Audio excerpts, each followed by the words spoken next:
How's it going? I'm Kebron, and today I'm bringing you a new video on artificial intelligence. Did you know you can generate images with Flux, videos with models like Veo or Kling, and clone voices, all from a single website without installing anything? Did you know that?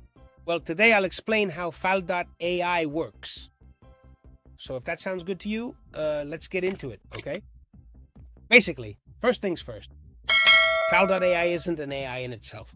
It's like a supermarket for AI models.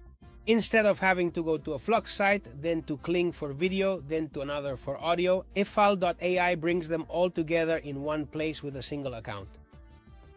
It's designed primarily for developers who want to integrate these models into their own apps using code. But, and this is the interesting part for us, it also has a playground, an area where you, without knowing how to code, can test the models directly from your browser. This, well, it's all quite intuitive. Okay, you have Explore, Assets, Generate, meaning the generator. You have a little bit of everything, right? Settings, templates, there's a bit of everything, okay? Today it has hundreds of models cataloged, image generators, Flux, Stable Diffusion, Nano Banana, and so on, right? Video generation, audio and voice generation, background removal, converting images to 3D, and more. Now, how do they charge you, right? This is the key, so you don't get any surprises. Fal.ai works with a prepaid credit system. You buy credit in advance, and that credit is used up based on what you used. It's not a fixed monthly subscription. You pay for what you generate, basically.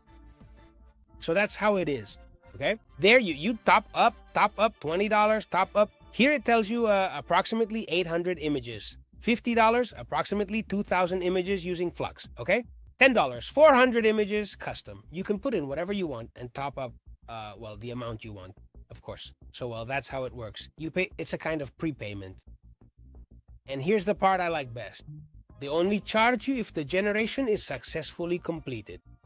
If the model fails or if your request is left waiting in a queue, they don't charge you for that. Whereas with many artificial intelligences, well, you lose credits just by trying, right? And that's not right, of course. Each model has its own price and its own billing unit. For example, image models usually charge per image generated or per megapixel. The higher the resolution, the more it costs. Video models, on the other hand, are usually charged per second of video generated. This means that the same budget gets you much more with a cheap, fast model than with a more powerful, expensive one. So, to learn how to tinker, it's best to always start with the light versions of each model. And here I want you to remember the most important idea of the video. You don't need to pay to understand how generative AI works today. With a free credit from fal.ai, you can learn at no real cost. First, to differentiate between types of models. You'll see that a fast, cheap model isn't the same as a more expensive pro one. And you'll notice the quality difference with your own eyes comparing results. Second, you're going to learn how to write better prompts. The way you describe what you want totally changes the result. You'll learn by trial and error which words work best without each attempt breaking the bank. Third, you'll understand that generative AI isn't magic, it's a tool with a real cost behind it. Every image, every second of video has a computing price, it's very clear. This gives you a much more realistic intuition of why some AI apps charge what they charge.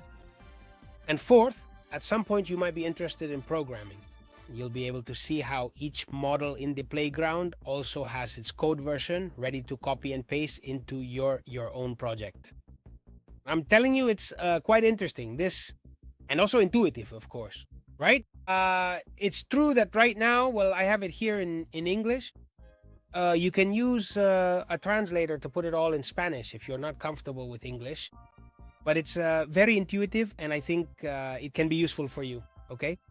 On how to use several AIs in one and not have to be going from one place to another, which always drives you crazy. If this video helped you, give it a like, okay? In the comments, tell me which model you tried or are going to try and what you've generated or want to generate. I'd love to see it, honestly. See you in the next video. As you know, I'm Kebron and I'm at your service.